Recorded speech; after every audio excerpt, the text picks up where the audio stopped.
You're in a rental car, running late, in a city you don't know. You pull into a gas station, kill the engine, and then comes that specific sinking feeling. You don't know which side the cap is on. You get out, check, get back in, do the awkward three-point shuffle to realign with the pump, and now the person behind you is staring. You wave apologetically. They do not wave back. It looks like a basic failure of spatial memory, an embarrassing little tax on modernity. But here's the surprising truth. Your car has been showing you the answer for decades, right there on the dashboard, and almost nobody notices it. Today, we're uncovering the mystery of the tiny arrow on your fuel gauge, how a single overlooked graphic quietly changed every dashboard on the road, and why something this obvious took the entire auto industry nearly 40 years to adopt. To understand the fuel cap arrow, we first have to look at what happened before it. When mass car ownership took off in post-war America, automakers made a decision that seems baffling in hindsight. They put the fuel filler cap wherever was most convenient for the factory, not for you. Sometimes it was on the left, sometimes the right, sometimes tucked behind the rear license plate like a dirty secret. Ford put it in one place, Chevrolet put it somewhere else. Chrysler changed their mind across model years. In the early decades, this wasn't really a crisis. People bought the same brand repeatedly, drove their own car exclusively, and pumped their own gas at stations with attendants who knew every local vehicle by sight. Then the 1970s arrived and blew that world apart. Rental fleets exploded. People switched brands. Self-service gas stations became the norm almost overnight, pushed partly by the oil crisis, which prompted states to allow self-service to cut costs. Suddenly, millions of Americans were sliding into unfamiliar cars and facing unfamiliar pumps with nobody to help them.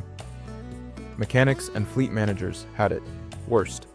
They'd handle a dozen different makes in a single morning, and every single one required a guess. There was no standard, no rule, no fix on the horizon. It was simply accepted as one of those minor, unsolvable frictions of modern life. It wasn't unsolvable. Nobody had just bothered to solve it yet. If you ask most drivers today which side the fuel cap is on, they'll say the driver's side. They are wrong, and statistically, about a third to half of the cars on American roads have the cap on the passenger side, depending on make and model. The assumption is so powerful that people will insist on it while standing next to their own car with the cap clearly visible on the wrong side. Here's the thing though, this isn't random. The left-right split across the industry is deliberate, and the reason is something most people would never guess. Fuel stations are designed around double-sided pump islands. One pump, two sides, two cars fueling simultaneously. If every car in existence had its cap on the same side, you'd get massive inefficiency. Cars would have to loop around, queue on one side only, and leave the other side of every pump permanently empty. By distributing caps across both sides of vehicles, the industry, not through any coordinated agreement, but through accumulated engineering decisions, ended up creating a fleet that naturally distributes itself across both sides of a pump island. It's like how a two-lane road moves more cars than two one-lane roads pointed in the same direction. The split is the feature, not the bug. But if that's true, if there's a deliberate split with no universal rule, why don't we just tell the driver somehow? Fuel caps are placed based on the engineering layout of the fuel tank, the exhaust system, the spare tire, and the body seam structure of each specific chassis. Moving a filler port isn't like moving a button.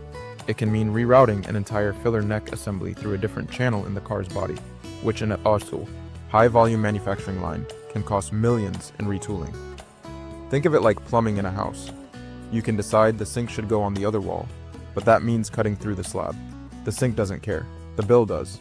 So each manufacturer placed the cap wherever their engineering already pointed, which varied by model and year, and the result was a genuinely unpredictable distribution. No standard was ever written. No industry committee ever met. Drivers were just expected to remember, or look, or guess.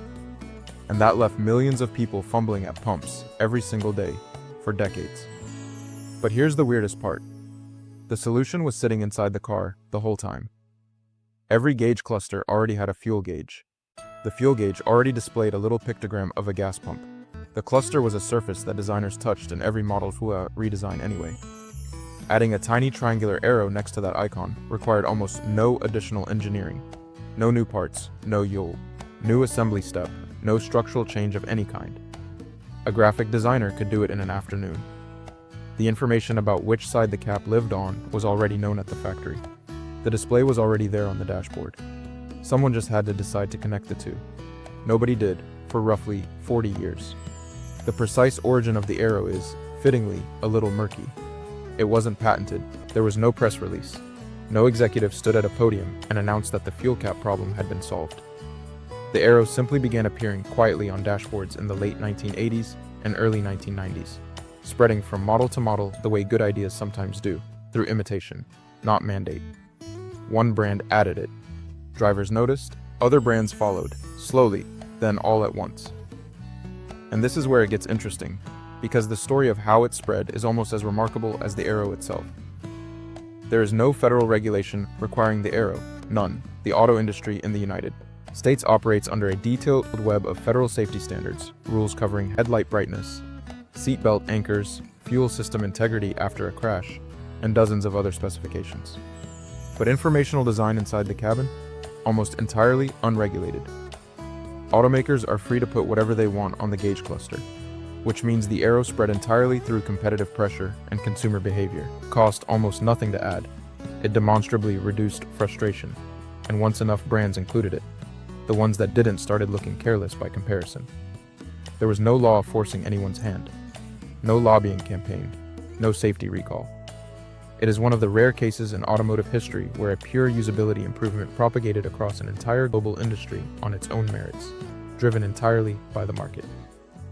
That's either a heartening story about how good design wins eventually, or a quiet indictment of how long eventually can take. 40 years of people doing the parking lot shuffle before someone drew a triangle. Now here's where it gets complicated, because even with the arrow, the system isn't complete. Not every car has one. Anything manufactured before roughly the mid-1990s likely doesn't. And in those vehicles, there's a backup system that almost nobody knows exists. Look at the fuel pump icon on older gauge clusters. On many of them, the tiny pictogram of a gas pump has a small hose drawn extending off one side. That hose, that little curved line you've stared at your whole driving life without registering, points toward the side of the car where the fuel cap lives. So you've actually had two embedded signals available this whole time. The arrow is definitive when it exists. The hose direction is the backup when it doesn't. And between the two, the next time you slide into an unfamiliar rental car in a city you don't know, running late, you have everything you need, right there on the dashboard, right where it's always been. Next time you step into an unfamiliar car, don't guess. Don't get out and check. Don't do the shuffle. Just glance at the gauge cluster.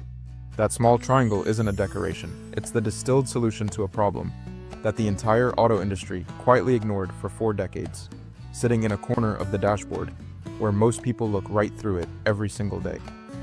The broader truth is that the world is built this way, full of embedded instructions left by anonymous designers and engineers that smooth out friction so quietly you never notice them unless something goes wrong. The bump on the F and J keys of your keyboard that homes your fingers without looking. The notch on a power plug that tells you which way it inserts. The arrow on the gas gauge. Once you start seeing these quiet solutions, you can't stop finding them. And if you like understanding how the world really works, the small decisions hiding in plain sight that shape how you move through every day, hit like and subscribe for more.